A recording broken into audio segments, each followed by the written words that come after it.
En marge de la 15e session de l'Assemblée plénière du Forum des parlements des pays membres de la Conférence internationale sur la région des Grands Lacs qui se tient à Luanda, les pays membres de la CIRGL statuant sur la situation sécuritaire et humanitaire à l'est de la République démocratique du Congo ont dans leur résolution condamné fermement les drames humanitaires que vit la population congolaise causés par les conflits armés qui ont entraîné des pertes en vies humaines et causé d'immenses souffrances ainsi que des déplacements internes massifs des Congolais et l'augmentation sensible des réfugiés.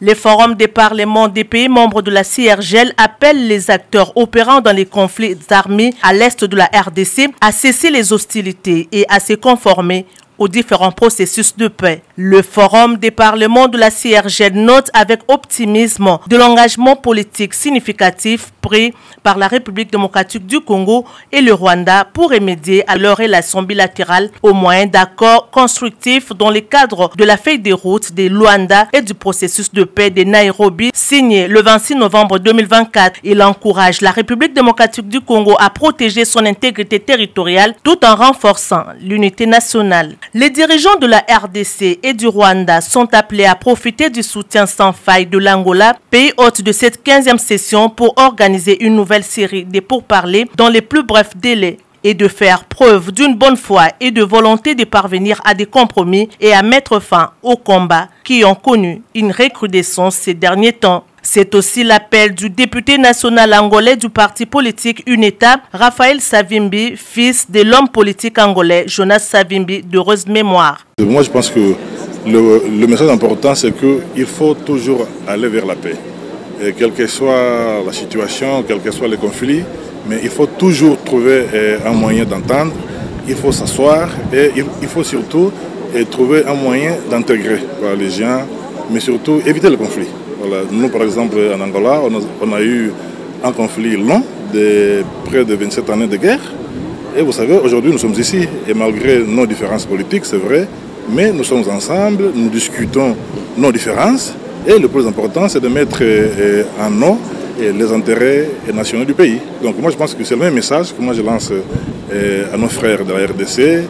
Et il faut s'asseoir, voilà, c'est le plus important, et trouver un moyen de défendre toujours l'intégrité territoriale du pays, et de préserver les institutions et aller vers la paix. Voilà, c'est le plus important. Arlette Chimbinda, vice-présidente du parti politique UNITA, occupant aujourd'hui les postes de deuxième vice-présidente de l'Assemblée nationale, après avoir échangé avec le président de l'Assemblée nationale congolais, Vital Kamerhe, a fait un appel similaire. La guerre n'est pas bonne. Les conséquences sont dramatiques.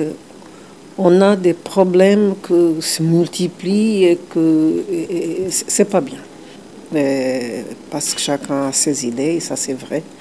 Mais il faut voir que ce qui nous divise n'est pas très important. Normalement, ce qui nous unit, c'est beaucoup plus important. Et dans la tradition africaine, on parle, on discute. Et on trouve une entente. Donc je souhaite de tout mon cœur que le peuple congolais se retrouve et que tout ce qui divise le peuple puisse être résolu. Et même avec les voisins aussi, on peut toujours parler et on peut toujours trouver un chemin. Et c'est l'entente que peut nous permettre le développement. Donc, je vous souhaite de tout mon cœur que tout se passe bien et que la paix règne au Congo et en Afrique. Et il faut qu'on travaille pour les générations à venir. On ne peut pas continuer comme ça. La 15e session ordinaire de l'Assemblée plénière du Forum des parlements des pays membres de la CIRGL a aussi appelé les pays membres à bannir les discriminations du genre dans la résolution des conflits et d'autres pour un leadership inclusif offrant aux femmes les mêmes opportunités que les hommes, un engagement pris à l'unanimité par tous les pays membres. Il faut rappeler que la conférence des présidents tenue le mercredi 23 avril 2025 a élu les Tanzaniens Deo Mwapinga au poste de secrétaire général de la CIRGL en remplacement de Tembo Mwelwa Ronald, arrivé en fin mandat.